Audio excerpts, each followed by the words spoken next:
Le Parlement européen vote l'interdiction des passeports dorés. L'institution veut ainsi empêcher les oligarques russes d'échapper aux sanctions liées à la guerre en Ukraine. Les eurodéputés souhaitent mettre fin à ce dispositif d'ici 2025 et veulent une application stricte des règles de résidence aux ressortissants de pays tiers. Les Russes sont les principaux bénéficiaires de ce système qui donne accès à la citoyenneté européenne, des bénéficiaires qui comptent des proches du président Vladimir Poutine.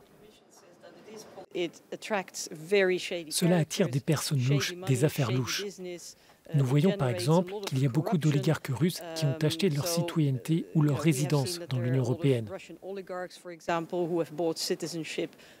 Nous avons vu par le passé des criminels de guerre ou l'ensemble de la famille royale saoudienne obtenir à un moment donné cette citoyenneté qui a depuis été révoquée.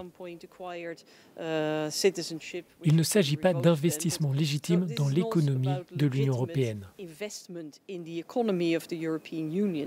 Plusieurs pays membres ont recours à ces passeports et visas dorés comme Malte, Chypre, la Bulgarie, la Grèce ou encore le Portugal.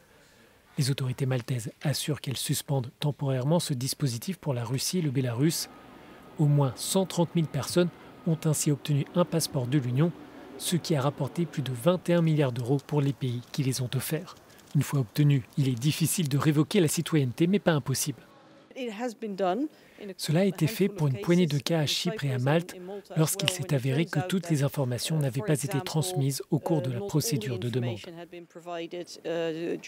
Mais soyons honnêtes, lorsque vous voyez d'où viennent les principaux bénéficiaires, les Russes et les Chinois, cela veut dire que vous devez compter sur les Russes et les Chinois pour fournir toutes les informations sur les oligarques proches de Vladimir Poutine.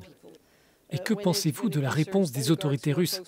À quel point cette information est-elle fiable?